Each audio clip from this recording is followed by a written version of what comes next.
We are doing a few things to the Duramax today. First of all, I did install the Boost Auto Parts wireless charger for the center console here. Looks pretty nice, looks OEM. Obviously, you do have to drill or run the wires through. I need to clean that up a little bit, but for the most part, looks factory. All you have to do, lay a phone down, starts charging. I installed my billet tailgate handle with a backup camera surround. I have the same billet handles for the side that need to go in.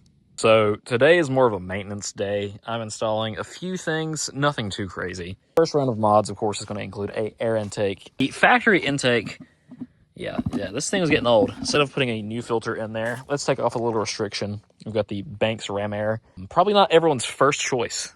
I was going to install an HSP intake or a WC fab, but as you guys will see with this truck, I'm trying to keep everything OEM plus. I'm not going too crazy with this truck. I just want it to be reliable, last me forever. So obviously we already have the intake out. I know it did bother me. The install videos I found didn't show removing it, but it's pretty simple. You are quite literally just going to be removing 3 hose clamps. That's all. In the case of my truck, it appears this was probably supposed to bolt in somehow. I just pulled the air box out, and there she is. While I have everything off, I'm going to be installing the boost increase valve by PPE. Not sure if it's actually going to do anything. Boost valve in, as you can see, it just comes off of the wastegate line there on the turbo. Cut the line. Pretty simple, pretty straightforward. Now we're reinstalling the intake. We're going to get this clamp down here. We're going to get the intake tube there, and then get the air box in.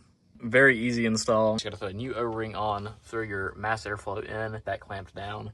Next, we're going to be removing these bolts here. I recommend leaving that tray in if you're like myself and don't have a creeper to get over here. I'm gonna stand on that honestly, and you're gonna be removing that anyways. So on my truck, these are gonna be 10 mils. We're gonna take these out real quick. The new air box just slides right in place. It's gonna pull air from over here and down from below the truck. You are gonna be reusing the factory bolts. It does not come with new bolts for that. So now we're gonna toss this new filter in, get it all buttoned up. So obviously this is all just gonna slide into place. This little flex pipe here will clamp down. You have 4 bolts that Banks gives you to put the lid on, and then you're going to reuse your air filter life valve off of your factory intake. So everything's all bolted up. We're just going to go ahead and start it up, make sure we have no leaks or anything. Who knows, we may have some more turbo noise in the process. We'll see what it does. I don't think it's going to be any different, but who knows.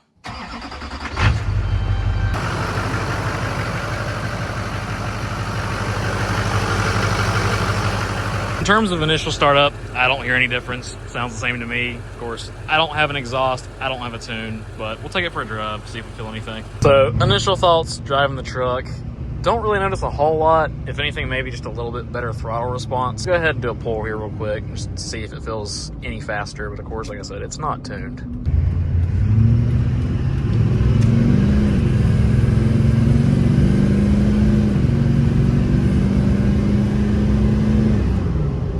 If anything, the turbo might be a little louder. I personally think it's just a little higher pitched. Maybe I'm just crazy, but I think spool up's a little faster, but I wouldn't necessarily say it made the truck any faster. So anyways, there's my take on it. I kind of just feel like increased throttle response, maybe a higher pitched turbo noise. I'm sure once I tune it, it might help a little, but you know, nothing a little more fuel can't do. Hopefully tomorrow I'll get to install these. This is just some chrome window trim, obviously, for the bottom of the window. I've got chrome handles somewhere in this mess. Eventually, I'll have this all cleaned out and my truck can go here. Not too sure, but we're going to be doing chrome accents. I've got 15 plus style hood badges for it. I've also got my old high country badges. Not sure where exactly they'll go. Just kind of stuck them against that there. I feel like maybe that's the move. It is an LT3, and I've got a Regency interior that'll be going in. We'll have wood grain and everything like the high country. Not sure if that's an up badge. Maybe it is. I think it fits the truck. Of course, I've got Boost Auto mirrors on the way. Not sure about you guys. I'm not a fan of the LBZ LMM mirrors. But anyways, the truck's slowly coming together.